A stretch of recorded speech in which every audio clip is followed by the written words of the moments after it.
Hey guys, it's Jake Mace, the vegan athlete, and it's summertime in the Phoenix area. I'm in the desert because one of the fruits of the desert blooms this time of year. And it's my favorite time of year to sustainably harvest the tunas de los nopalitos, the tunas or the fruits of the prickly pear cactus. This one behind me is a perfect example of juicy, succulent, delicious, edible fruits that are free and in abundance in the desert. I would say one thing, bring some tongs so you can grab them off and put them in a box or something, but also sustainably harvest. So this one prickly pear or nopales or nopalitos, I'm not gonna decimate it. I'm gonna pick about 5 or 6 fruits only off of this guy and then leave the rest for the native wildlife, the javelinas, the deer, the bees, the lizards, the birds, leave the rest for them. So sustainably harvest a couple off each cactus and then move on. I have no tongs today and no gloves, so I'm gonna show you guys the poor man's technique to harvesting these tunas today. I just got myself a stick and I got a little bag that I don't care about throwing away later because as you can see, this bag is full of thorns already, and these thorns are like hairs, so they stick in you for a long time if you don't get them out right away. And so far we've harvested a good little bounty here. We'll freeze some in the freezer for smoothies after we skin them, and we'll also use the rest for like prickly pear jam. But this guy right here looks pretty good.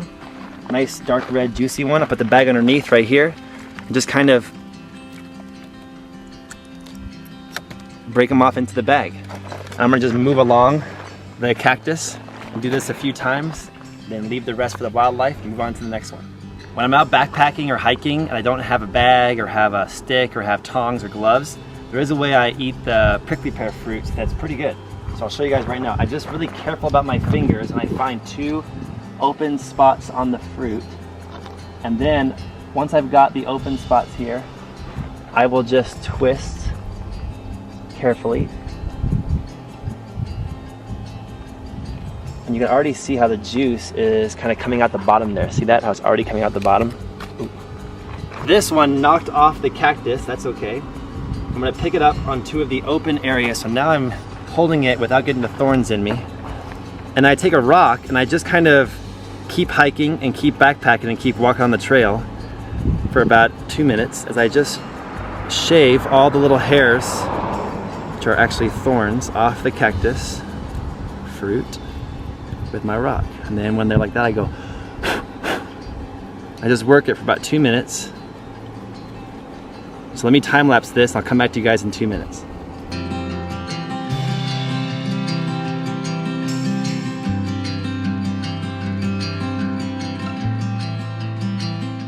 So now it's been about 2 minutes and I've got pretty much all the hairs off. There's also a technique where you can just put the prickly pear fruits in like an ice bath and the slushy cold water in the sink will knock the thorns off. But I'm hiking, I'm backpacking, I don't have an ice bath. So I got the fruit dethorned and I'm just gonna kind of show you guys how I can kind of squeeze the butt here and look at all that juice coming out there. Can you guys see that? All this delicious juice in there. And now I can just kind of, very water rich. I can just kind of squeeze it out like toothpaste and suck it out. I'm full of prickly pear juice. The seeds are too hard to chew. I just swallow them whole. I figure it's good fiber. Great cheap way to get some healthy food from nature. And believe me guys, when you eat from nature like this, your immune system is getting stronger according to this microclimate. So eat native foods that are from the area you live in. You'll be a healthier human. Let's cut to the kitchen right now. All right, I'm back here in the kitchen. I'm freshly showered, and I'm gonna try to adopt the technique of my friend Aaron Chamberlain, who runs Phoenix Public Market, Cafe, and St. Francis here in town. He told me he fills the sink with like icy water and puts the prickly pear fruits, the tunas, in the icy water, and then the cold water just shocks the thorns right off of them and they let them go down the drain. I'm gonna try this for the first time. So I got my ice right here. Let's fill it up.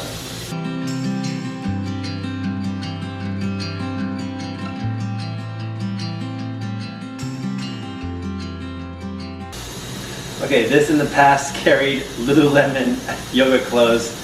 Now it's like a medieval weapon. full of tons of cactus thorns. So I'm gonna very strategically grab this and dump it in, and let's see what it looks like.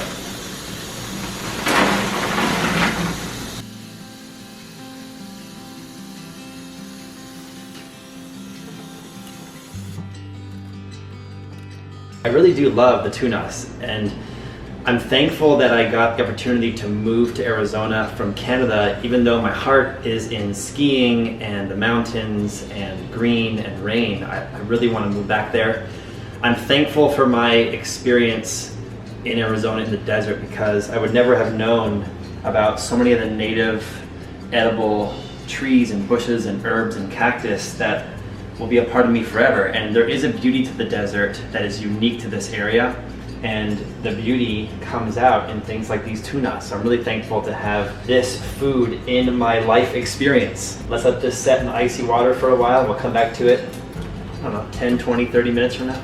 All right, first time doing this method with the ice cold water. The water's freezing, and I'm just kind of stirring these guys around to hopefully jostle all of the thorns off of them. They really are a pain in the ass, because the thorns are like hairs, but still like thorns. And they can go, especially for like me, and I have like weightlifting hands, and I have gardening hands, and I do a lot of martial arts with my hands. So my hands have got some callousing and strength, and they're like man hands, right? So they can find the cracks beneath the skin. I think women usually have like more soft skin, and so the thorns can penetrate better. But with guys, if you're working with your hands a lot, they can find the cracks and get in there. So it's really a pain in the butt if you get them in your fingers. So hopefully this works. Let me show you guys what I'm gonna do.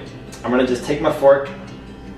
I'm gonna stab one of these guys. This one looks plump and juicy. I'm gonna bring it over to this plate, not the cutting board, because I have found in the past that the hairs can get in the wood of the cutting board very well and be there forever. So we're gonna do it on a plate. And I just treat these guys like a kiwi. I just cut the top off. Then I cut the bottom off. Then I stand it upright like this. And I just very carefully, with a very sharp knife,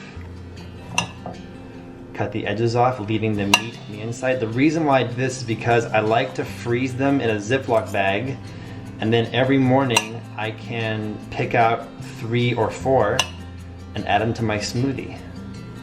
But if you were gonna make jam or mixed drinks or pie with them, then you could just basically put these in a cheesecloth or in a bowl and just smash them up and just strain the juice out. There we go.